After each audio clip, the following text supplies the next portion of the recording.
یا بنی اسرائیل، یہ آیت کریمہ پہلے آ چکی ہے، پھر دوبارہ دہرایا گیا تاکید کے لیے، لوگوں کو بیدار کرنے کے لیے۔ یا بنی اسرائیل، اے یعقوب علیہ السلام کی اولاد۔ اسرائیل حضرت یعقوب علیہ السلام کا لقب ہے، جس کے معنی ہے عبداللہ، اور بنی کے معنی اولاد۔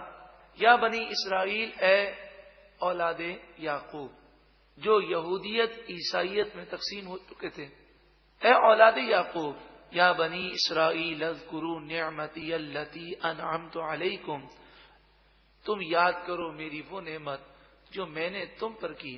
وانی فضلتکم علی العالمین، اور میں نے تمہیں تمام جہان والوں پر فضیلت عطا فرمائی۔ واتقوا یوما، اور ڈرو اس دن سے، لا تجزی نفس عن نفس شیئا، جس دن کوئی جان کسی جان کا بدلہ نہ ہو سکے گی۔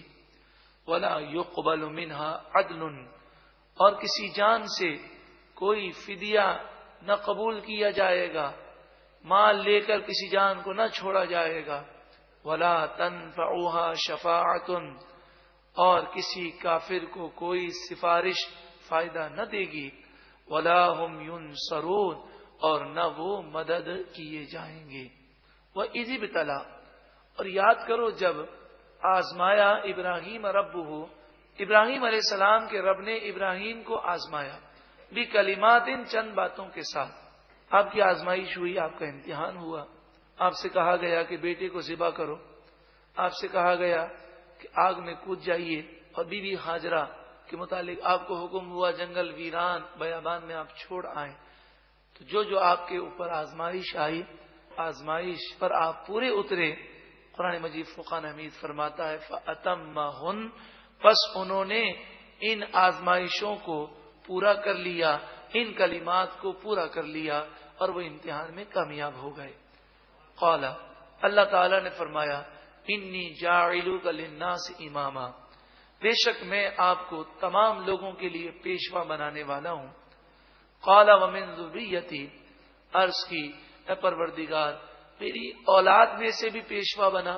قال، اللہ تعالی نے فرمایا کہ آپ کی اولاد میں جو نیک ہوں گے وہ لوگوں کے پیشوا ہوں گے، مگر لا ینال عہد الظالمین، میرا عہد ظالموں کو نہیں پہنچتا۔ جو گناہگار ہوں گے ان کی کوئی حیثیت میری بارگاہ میں نہیں۔ وعید، اور یاد کیجئے جب جعلنا البیت مثابۃ للناس، ہم نے بیت اللہ کو لوگوں کے لیے مثابہ بنایا، بار بار پلٹ کر آنے کی جگہ بنایا۔ یہ قرآن مجید فرقان حمید کا معجزہ ہے۔ آج بھی اس معجزے کا ظہور آپ کے سامنے ہے کہ خانہ کعبہ کو آپ تصویر میں دیکھیں، خانہ کعبہ کو آپ مووی میں دیکھ لیں، مگر وہ لطف جو ڈائریکٹ مسجد الحرام میں پہنچ کر اس عمارت کو دیکھنے کا ہے، وہ لطف یہاں پر بیٹھے بیٹھے حاصل ہو ہی نہیں سکتا۔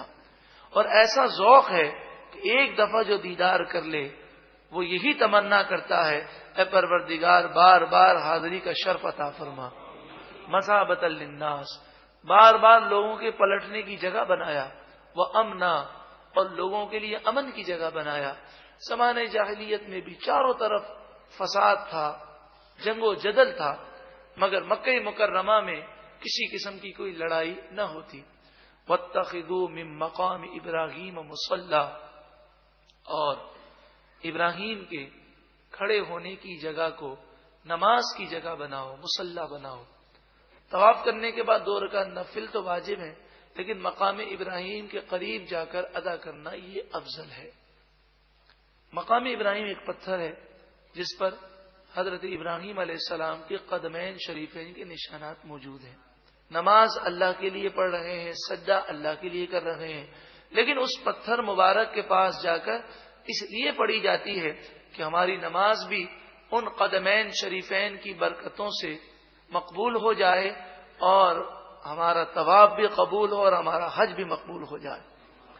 ارشاد فرمایا وَأَعْهِدْنَا إِلَىٰ إِبْرَاهِيمَ وَإِسْمَاعِيلَ، اور ہم نے ابراہیم اور اسماعیل سے عہد لیا علیہم السلام، ان طہرا بیتیہ، کہ وہ میرے گھر کو ستھرا رکھیں، للطائفین طواف کرنے والوں کے لیے، والعاکفین اور اعتکاف کرنے والوں کے لیے، والرکع السجود اور رکوع کرنے والوں سجدہ کرنے والوں کے لیے۔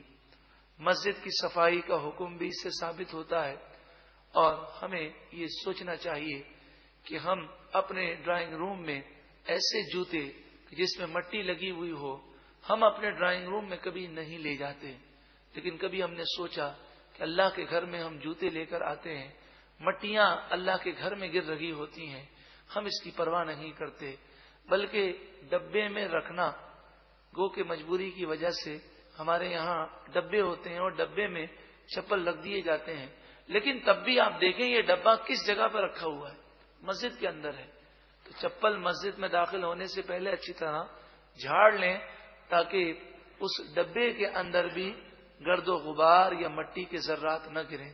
اللہ تعالی ہم سب کو مسجد کا ادب عطا فرمائے۔ وَإِذْ قَالَ اور یاد کرو جب عرض کی ابراہیم علیہ السلام نے، ربی اے میرے رب، اجعل ھذا بلدا آمنا، اس شہر کو مکہ مکرمہ کو امن کی جگہ بنا دے۔ یہ ابراہیم علیہ السلام کی دعا کا صدقہ ہے کہ ہمیشہ مکے میں امن رہا۔ وارزق اہلہ اور یہاں کے رہنے والوں کو روزی عطا فرما، من الثمرات قسم قسم کے پھلوں کی۔ یہ حضرت ابراہیم علیہ السلام کی دعا کا صدقہ ہے کہ کبھی بھی مکہ مکرمہ میں کسی قسم کے غلے یا پھل کی کمی واقع نہ ہوئی۔ من آمن منہم باللہ والیوم الآخر، اسے روزی عطا فرما جو ان میں سے اللہ پر ایمان لائے اور آخرت پر ایمان لائے۔ قال اللہ تعالیٰ نے فرمایا، روزی تو میں مومنوں کو بھی دوں گا اور کافروں کو بھی دوں گا۔ اگر مکے میں رہنے والا کافر ہوگا تو اسے بھی روزی ملے گی۔ اب مکہ مکرمہ میں کافر کا داخلہ ممنوع ہے، لیکن جب اسلام کی دعوت نبی کریم صلی اللہ علیہ وآلہ وسلم نے دی تو اس وقت تو مکہ مکرمہ میں کافر ہی کافر تھے، چند ایسے لوگ تھے کہ جو سابقہ سچے دین پر تھے اور پھر اسلام کی دعوت عام کی گئی۔ تو روزی کا جہاں تک سوال ہے، دنیا میں روزی کافر کو بھی ملتی ہے۔ ومن کفر فامتعہ، اور جو کفر کرے گا میں اسے فائدہ اٹھانے دوں گا، قلیلا دنیا میں تھوڑا سا فائدہ اٹھانے دوں گا، ثم پھر اضطرہ میں اسے مجبور کر دوں گا، الی عذاب النار جہنم کی عذاب کی طرف وہ پھینک دیا جائے گا، وبئس المصیر اور وہ جہنم بہت ہی برا ٹھکانہ ہے۔ وَإِذْ اور یاد کیجئے جب یرفع ابراہیم علیہ السلام بلند کر رہے تھے، القواعد من البیت و اسماعیل، بیت اللہ شریف کی بنیادیں بلند کر رہے تھے، خانہ کعبہ کی تعمیر کر رہے تھے، وہ اسماعیل اور اسماعیل علیہ السلام بھی ان کے ساتھ تھے۔ کتنا پیارا اور مقبول عمل ہے، اور نبی کا عمل تو مقبول ہی مقبول ہے، لیکن ہمارے لیے تعلیم کتنی پیاری ہے۔ اس تعمیر کو کرتے ہوئے ایک ہی دعا ہر وقت ہے، زبان سے ایک ہی الفاظ نکل رہے ہیں، ربنا تقبل منا، اے پروردگار ہم سے یہ نیکی قبول فرما۔ اللہ تعالی ہماری بھی عبادتیں قبول فرمائے۔